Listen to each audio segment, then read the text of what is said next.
네, 작년엔 금리의 고공행진으로 채권 투자 열풍이 불었죠. 일부 투자자들에겐 채권 투자가 낯설게 들리지만 작년 한 해만 개인들이 사들인 채권은 무려 40조 원을 넘어섰습니다. 1년 만에 2배가량 늘어난 셈인데요. 고정이자에다 시세 차익까지 기대할 수 있는 채권 투자의 메리트가 갈수록 부각되고 있습니다. 올 상반기에는 개인 투자자 전용 국채도 새로 발행될 예정이어서 관심이 높아지고 있죠. 채권 투자 열풍 올해도 이어질까요? 신년 특집 2023대 2024 베터 오어워스 네 번째 시간 채권 전망입니다. 마경완 GB투자자문 대표 모셨습니다. 대표님 어서 오십시오. 네, 안녕하세요. 반갑습니다. 네. 자, 이 채권 투자 지난해에는 뭐 열풍이다 이렇게 표현될 정도로 많은 분들이 채권을 직접 샀더라고요. 네. 올해 채권 투자 환경을 좌우하는 뭐라 그럴까 키워드를 뭘로 꼽을 수 있을까요? 올해 채권 투자는? 뭐 여러 가지 있겠지만은 저는 그 경기 침체라고 싶습니다. 경기 침체. 예. 채권 투자 환경에서 가장 중요한 키워드가 경기 침체다. 왜 키워드를 경기 침체로 보시죠? 예, 사실 제가 이제 키워드를 경기 침체로 뽑았지만 사실은 그렇다고 해서 제가 경기 침체가 가겠다는 것을 단언적으로 얘기한다는 뜻은 아닙니다. 그러니까 뭐냐면은 예. 결론적으로 원래 경기 침체 여부와 그리고 경기가 둔화되는 강도, 그러니까 소프트 랜딩일 거냐, 하드 랜딩일 거냐 이 부분이 좀 채권 투자에 굉장히 중요한 그 기준선이고 왜 그러냐면은 경기 침체가 어느 정도 되냐에 따라서 우리가 국채 투자를 했을 때 기대 수익의 어떤 기대치가 달라진다는 거죠. 그렇기 때문에 경기 침체가 어느 정도 나빠질 거냐에 따라서 우리가 채권 국채를 투자할 때 기대 수익의 어떤 기대 수익 여부와 두 번째로 우리가 채권 같은 경우에 결국 이제 그 경기 침체가 또 언제 들어가냐에 따라서 우리가 보통 일반적으로는 국채만 아시지만 사실 경제가 바닥권일 때 턴어라운드 할 때는 주식도 있지만 주식 못지않게 좀 좋은 투자 채권이 하이힐드 채권이에요. 하이힐드 채권, 네네. 고수익 채권. 네, 맞습니다. 그렇기 때문에 이제 결국은 이제 우리가 채권 안에 어떤 종목, 그러니까 어떤 섹터를 투자해야 될지에 대한 판가름도 경기 침체 여부와 그리고 진입 시점 이런 것들이 다 중요한 변수가 될 것 같습니다. 그러네요. 경기 침체가 과연 될 건지 된다면 어떤 속도로 될 건지에 따라서 채권 투자 기대할 수 있는 수익률에 대한 평가도 달라지고 투자 시점도 달라지기 때문에 경기 침체가 올해 채권 투자의 가장 중요한 키워드가 될 것이다. 사실 작년에 정말 채권 투자가 굉장히 많이 늘었는데 그렇죠. 어떤 점에서 이 채권 투자가 작년에 그렇게 인기를 끌었습니까? 네, 일단은 이제 우리 보통 채권 투자를 한다고 했을 때 가장 아까 지금 앵커님도 말씀 주셨지만은 채권 투자를 할 때 가장 첫 번째 우리가 주목할 점이 뭐냐면 이자 수익인데요. 예. 이자 수익 자체가 사실은 지난 몇 년 동안 굉장히 한국을 포함해서 전 세계 시장이 저금리 환경이었는데 이제 전 세계 중앙은행들이 긴축을 하면서 이제 채권 금리가 많이 올랐죠. 즉 고금리 환경이 되다 보니까 첫 번째 어떤 채권에 유입되는 동인이 되었을 것 같고요. 네. 두 번째로는 이제 결국은 이제 2년 그러니까 1년 반 전부터 금리 인상을 하는 어떤 긴축 사이클이 이제 어느 정도 완료가 되고 이제 그러면 산이 올라왔으니까 산을 또 내려가야 될 거지 않습니까? 예. 그러면 채권 같은 경우는 산을 내려가면은 국채 같은 경우는 제가 이제 자주 표현하는 표현이지만은 눈덩이가 굴러가는 것처럼 더 커져요. 산을 내려가면은 채권 투자 기대 수익은 눈덩이가 그렇죠. 올라갈 예를 들면 줄 표현이 그런데 산꼭대기에서 국채를 투자한다는 건 산꼭대기에서 눈을 굴리는 효과입니다. 그러면은 금리가 많이 내려갈수록 이 눈덩어리가 더 커지죠. 즉 이게 채권의 가격이죠. 그래서 많은 분들이 금년에 금리 인하를 하게 되면 이렇게 금리 인하에 따른 채권 가격 상승을 기대하는 요 두 가지일 거고요. 예. 세 번째는 보통 이제 금리를 인하한다는 건 그만큼 경제가 좀 안 좋기 때문에 어떤 경기 부양성으로 가는 거기 때문에 결국 이 의미는 뭐냐면은 상대적으로 위험 자산들 우리가 위험 자산이라고 하면 인플레이션 자산들일 텐데 그럼 예를 들면 부동산이나 주식들이 이론적으로는 이거에 대한 어떤 경제 둔화에 따른 이제 좀 불안함 타격을 받는 그러기 거죠. 때문에 해칭하는 그러니까 대체 자산으로서 네. 채권의 수요가 커지는 것 같습니다. 그러네요. 채권 금리가 떨어지면 거꾸로 채권 값은 올라가니까 이자와 그렇죠. 가격은 거꾸로 움직이니까 그렇죠. 이런 네. 시세 차익도 얻을 수 있다. 그런 기대로 이미 작년에 많이 샀는데 우리 개인들이 무슨 채권을 그렇게 많이 샀습니까?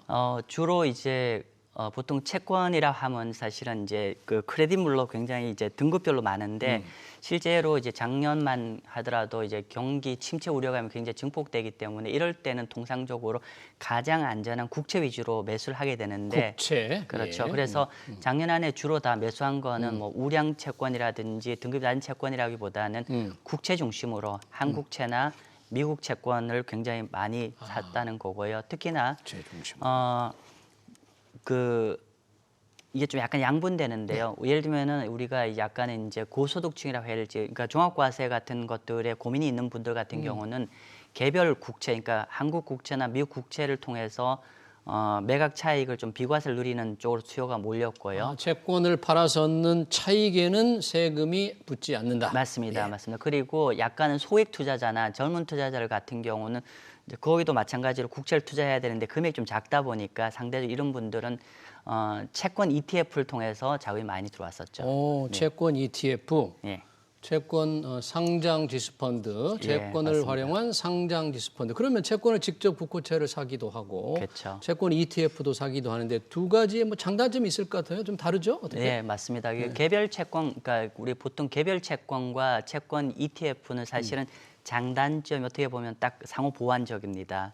예를 들면은 우리가 개별 채권, 예를 들면 우리가 시청자분들이 증권사에 가서 어떤 한국 국채를 개별적으로 사신다고 했을 때 가장 큰 저희가 장점은 뭐냐면은 기본적으로 이게 그 만기까지 보유하면은 예금과 똑같은 속성이거든요. 그렇죠. 예를 들면 고정금리를 그렇죠. 얻으시니까. 지금 만약에 4%짜리를 10년짜리를 사신다고 하면은 10년 동안 4% 예금을 들고 있는 것과 똑같은 효과이죠. 예. 즉 향후의 금융 환경이 뭐 채권 입장에서 가장 불리한 건 뭐냐면 내가 매입한 시점 이후에 금리가 올라가는 게 가장 이제 채권 불편하고 나빠지는 점인데 그렇죠. 이럴 경우에 설령 이렇게 된다고 하더라도 만약에 만기까지 보유한다고 하면 그 금리 상승에 따른 손실을 보지 않고 그냥 확정금리로 10년간 확정금리를 가져갈 수 있는 장점이고 좀 정리를 하면은 개별 국채의 가장 큰 장점은 예. 만기까지 보유했을 때 어떤 금융의 어떤 부정적인 상황일 때도 그런 위험 관리가 가능하다는 점이 가장 큰 점일 거고요. 예. 두 번째로는 중간에 만약에 개별 국채를 들고 있다가 중간에 매도를 하게 되면은 금리 하락에 따라서 가격이 올라갔을 때 매도를 하게 되면 이게 100% 절세입니다. 비과세입니다. 시세 차익은 비과세다. 다만 그 고정 금리에는 이자 소득세는 맞습니다. 물리죠. 맞습니다. 그러나 예. 채권을 중간에 팔아서 얻는 이익은 세금이 없다. 예, 그래서 일반적으로 올해 개별 국채를 하시는 분은 마치 이런 거죠.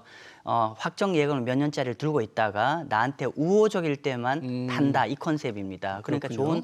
좋은 콜 옵션 같은 느낌만 갖고 있다는 뜻이 될 거고요. 반면에 채권 ETF는요? 그렇죠. 근데 반면에 개별 채권의 가장 큰 핸디캡은 뭐냐면 상대적으로 비용이 좀 많이 발생을 하고 비용. 그렇죠. 채권 매수할 때 어떤 약간의 비용이 ETF보다 많이 발생하고 두 번째 그러다 보니까 우리가 시장에 기민하게 대응하기엔 좀 어려움이 있어요. 비용이라 그러면 뭡니까? 채권 예를 들면 우리가 이제 이 증권사마다 다를 수 있는데 보통 개별 채권 같은 경우는 만기가 1년짜리 그러니까 예를 들면은 10년짜리 같은 경우는 우리가 만약에 10년짜리 국채를 산다고 하면은 평균 한 1% 정도의 비용이 발생합니다. 1%? 예, 매매 비용이 발생하는 거죠. 적지 않는데 1%. 그렇죠. 그렇죠. 그러니까 물론 이제 이게 만기가 1년이라고 하면 한 10bp 0.1% 정도 발생하는 거고요. 예, 왜냐하면 그렇죠. 이게 만기가 긴 채권을 우리가 한꺼번에 사는 효과이기 때문에 그런 비용이 발생하는 예.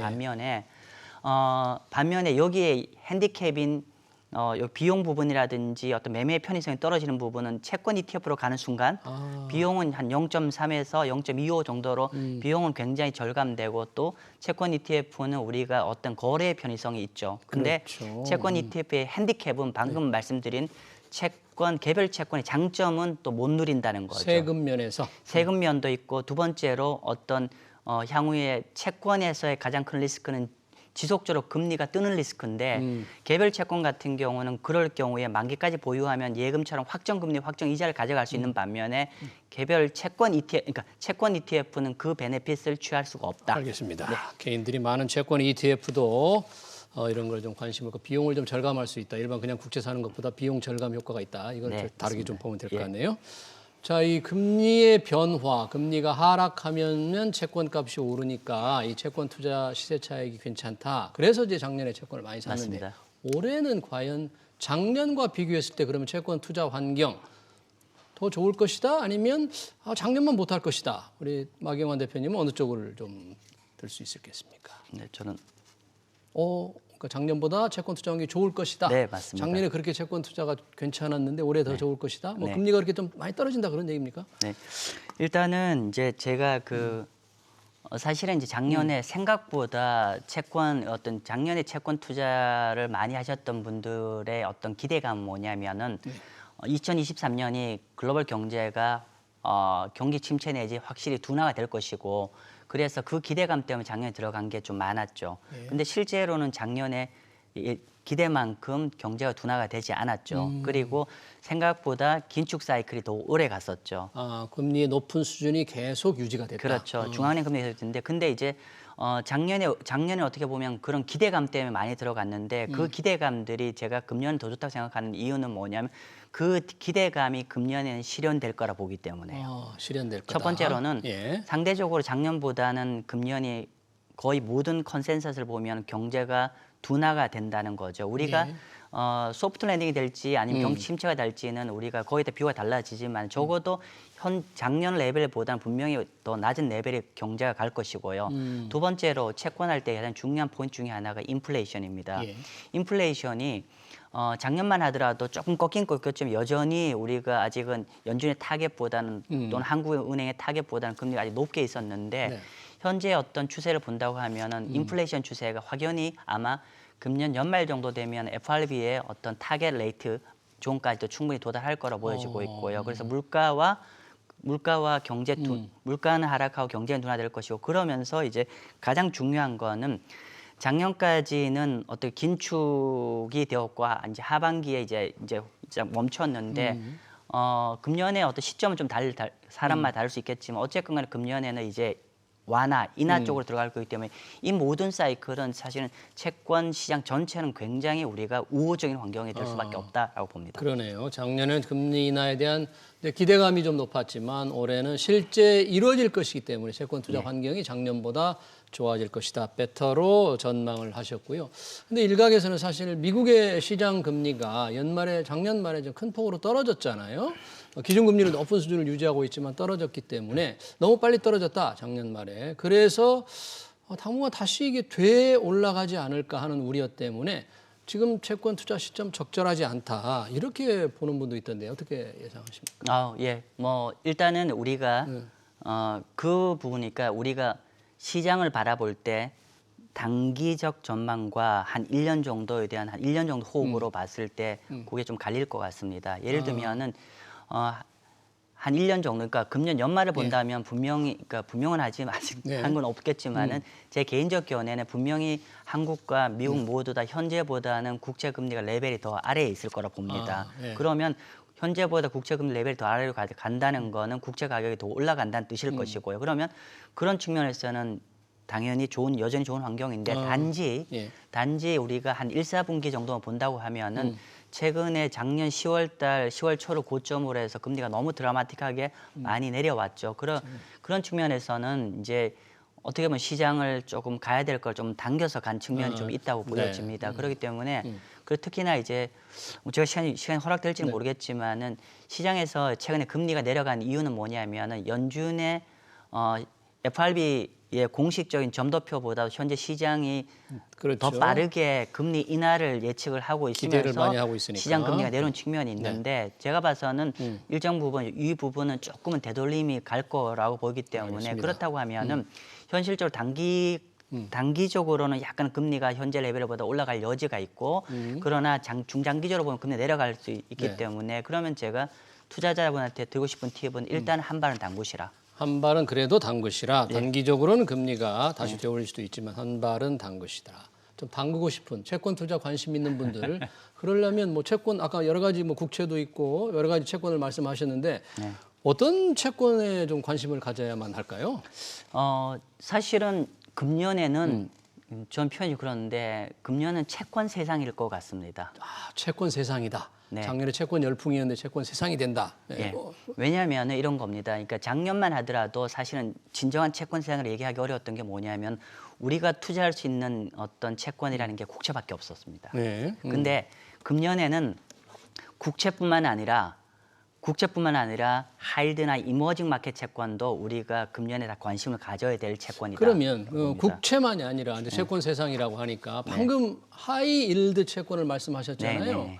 하이 일드 고수익 채권. 네. 근데 수익이 높으면 좀 위험하니까 위험하죠. 이걸 뭐 또 투기 등급 채권이라고도 부른다는데 왜 하이힐드 채권을 조금 이렇게 관심을 가져야 한다고 좀 얘기를 하십니까? 예, 지금 사실은 이제 하이힐드 채권이라고 하면은 우리가 사실은 이 어떤 채권에 대해서 좀 선제적으로 사실 이해해야 될 것들이 좀 많아요. 그러니까 보통의 경우는 이제 하이힐드 채권 여기서 말씀드린 하이힐드 채권은 국내 하이힐드 채권은 절대로 아닙니다. 아, 하이힐드 국내 하이힐드 채권이 아니다. 예. 그래서 기본적으로 미국 중심의 글로벌 하이힐드 채권일 것이고요. 오. 방금 앵커님 말씀하신 대로 하이힐드 채권은 WBRA의 투자 부적격 채권이기 때문에 그렇기 때문에 디폴트 리스크가 가장 큰 리스크가 뭐 너무나 많습니다. 그런데도 관심을 가져야 돼요? 예, 맞습니다. 그럼 뭐냐면은 우리가 국채 같은 경우는 개별 국채 투자를 제가 권해드리는데 그 이유는 디폴트 리스크가 없기 때문이죠. 그렇죠. 반면에 하이힐드 채권은 절대로 개별 종목 투자하는 게 아닙니다. 즉 뭐냐면 철저한 분산 투자. 예. 그러니까 종목이 300개, 500개, 1000개가 들어있는 ETF나 펀드를 통해서 그런 어떤 우리가 어떤 비이클을 통해서 투자하기를 권해드리고요. 왜 하이힐드 채권 국채 좋다고 했는데 왜 하이힐드 채권에 좀 관심을 맞습니다. 가져야 되느냐? 일단은 그러니까 제가 시청자분들이 오해가 없어야 되는 게 지금은 국채입니다. 지금은 국채인데. 지금은 국채인데 우리가 이제 아마 금년에 어느 시점에 금리 인하가 들어가겠죠. 예. 금리 인하가 들어가면 이제 이론적으로 금리를 인하하기 시작하면 그때부터는 자금 시장 경색이 풀리기 시작하죠. 자금 시장 경색이 풀리게 되면은 상대적으로 등급이 낮은 채권들의 자금이 숨통이 열리는 거고 자금 숨통이 열리면 그 채권의 부도 리스크가 줄어들게 되고 그러면 그동안 굉장히 이렇게 어려움을 겪던 채권들의 가격이 본격적으로 리바운드를 하게 되고 이렇게 되면은 과거의 선례를 보면 주식 못지않게 굉장히 큰 수익이 났고 예를 들면 좋은 예가 2009년, 2008년 리만 사태 이후에 2009년도에 미국 S&P 500의 그 지수가 한 23% 정도 올랐어요. 근데 그해 미국 하이힐드 채권 인덱스의 수익률이 무려 60%가 났습니다. 아, 그래요? 그러니까 금리 인하가 본격화되면은 신용도가 낮은 기업에도 자금 숨통이 트인다. 그래서 그런 기업이 발행한 하이힐드 채권에 관심을 가질 만한데 절대 국내 하이힐드 채권이 아니다. 미국이나 글로벌 하이힐드 채권이고 분산 투자. 분산 투자 ETF나 펀드를 통해서 맞습니다. 관심을 가져야 된다. 예. 그러나 국채를 당장은 권한다고 했는데 지금 이 정부가 상반기에 개인 투자 전용 국채를 내놓는다고 하는데 네. 그렇지 않아도 채권 투자 관심이 많으니까 개인 투자 전용 개인들 투자하기 좋은 국채다? 이건 뭘 의미하는 거예요? 지금 사실은 이제 아직 여기가 최종 확정안이 아니어서 우리가 가한 정도 갖고 말씀을 좀 드려야 되는데 이게 기본적으로 우리가 국채 같은 경우에 보통 거래하실 때 일정한 규모, 그러니까 금액 이상이 되어야 많이 투자를 하다 보니까 실제로 일반인들이 투자하기에는 약간은 다른 동네 얘기처럼 들릴 수가 있죠. 그래서 실제로 개인들이 좀 투자하기 편하게 좀 하겠다는 뜻인 거고 그래서 죄송합니다. 네. 그래서 이제 금액을 이제 한 저희가 1억, 그러니까 10년 만기 국채와 20년 만기 국채 각각 1억씩 한도를 주어서 1억 한도 각각. 그리고 중도엔 해지를 못 합니다. 중도에 해지를 못 하고 그렇게 10년을 보유하게 되면은 이제 우리가 원래 일반 국채 같은 경우는 중간에 이자가 계속 현금 흐름이 나오는데 이거는 중간에 손을 못 대게 해서 만기에 마치 예금처럼 10년 만기 예금처럼 가는 거죠. 10년. 그래서 사실은 저는 개인 투자용 국채 같은 경우는 예금하고 좀 비교를 해주시면 좋을 것 같아요. 예금과 비교하면 어떤 게 예금이 혹시 개인 투자 비교한다 그러니까 이 예금이 개인 투자처럼 국채로 다 움직이지 않을까 뭐 이런 생각도 드네요. 어떻게? 아까 한도가 일단 있고요. 한도가 있으니까. 각각 이제 10년짜리 1억 그러니까 1억이니까 2억밖에 못 들어가고요. 그래서 이제 이런 거죠. 우리가 일단은 예를 들면 지금 4%라고 했을 때 지금 4%로 10년 동안에 확정 토탈 40%가 되죠. 40%가 되기 때문에 일단은 국채보다 매력적인 건 크게 두 가지 측면입니다. 하나는 첫 번째는 만약에 예금 10년짜리를 갖고 있다고 했을 때 40%면은 그게 이자 소득세와 종합소득세가 다 잡히는 거죠. 반면에 이거는 현재 예정 발표안을 보면은 10년 동안 토탈 누적 수익을 분리과세를 줍니다. 분리과세. 그렇기 때문에 세금 측면에서 굉장히 어드밴티지가 종합과세 대상이 국채가 아니고 분리과세로 끝낸다. 그렇죠. 그런 측면이 있고 두 번째로는 이게 우리가 이제 저는 지금 우리 투자자분들이 부동산이나 채권이나 주식 모두 다 투자자분들이 가장 간과하지 말아야 될 한국의 가장 큰 리스크는 뭐냐면은 저출산이죠. 네, 그렇죠. 저희가 전 세계 거의 네, 가장 심각한 1등이죠. 상황이니까. 그러면 일반적으로 한국의 근데 이 저출산은 쉽게 바뀌지 않을 거로 보여지고요. 이렇게 되면은 저출산이란 거는 노령화 급속히 되는 거. 이렇게 되면은 저성장과 그러니까 저성장과 저금리로 바뀌게 되는 거고. 그러면 만약에 제 예상대로 맞다 그러면 이렇게 이 추세가 계속 간다면 상당 부분 향후 한 5년, 10년 뒤에는 현재보다는 분명히 상당 부분 저금리로 가 있을 저금리로 거예요. 금리가 떨어질 그런데 그러면 지금 개인 투자 전용 국채 금리 수준은 아직 안 정해진 거죠. 안 정해져 있지만은 만약 2월 달부터 한다고 하면 2월 달 금리로 10년을 확정 짓는 거죠. 2월 금리로 그러면 10년간 만약에 우리가 시장 금리가 기준 금리가 떨어진다면 굉장히 매력이 있을 수 있다 그런 얘기인가요? 그건 좀 다릅니다. 왜냐하면 이거 중간에 팔지를 못하기 때문에. 팔지를 못한다. 단지 이런 거죠. 우리가 예금을 1년씩 우리가 계속 롤업을 한다고 하면 금리가 이렇게 10년 떨어지면 계속 종국엔 저금리로 운용할 수밖에 없는데 요거는 10년짜리 확정으로 예를 들면 10년 현재 레벨로 확정을 예금하니까 어떤 중장기 추세를 본다고 했을 때는 굉장히 고금리로 10년간 예금을 하는 효과나 마찬가지가 되겠죠. 상당히 메리트가 지금 있을 수 있다. 그래서 투자자들이 조금 몰릴 가능성이 있다. 이렇게 지금 보십니까? 예, 일정 부분 우리가 머스트헤브 아이템 정도로는 하나 갖고 있어야 되지 않을까 싶습니다. 꼭 투자를 해볼 필요가 있다. 채권 투자에 관심있는 분들 개인 투자 전용 아직 확정적으로 나온 건 아니죠. 언제쯤 확정돼서 이게 나올까요? 제가 그 부분 잘 업데이트가 안 돼 있는데 아마 연초에 다 정부에서 발표를 할 것 같습니다. 이 부분은요. 네, 알겠습니다. 채권 투자 열풍 작년에 이어서 올해는 채권 세상이 열릴 것이다. 그게 포인트는 이 경기 침체로 금리 인하가 본격화되면 채권 세상이 열릴 것이다. 이렇게 전망을 해주셨습니다. 2024년 채권 전망 잘 들었습니다. 지금까지 마경환 GB 투자 자문 대표였습니다. 대표 고맙습니다. 네, 감사합니다. 네.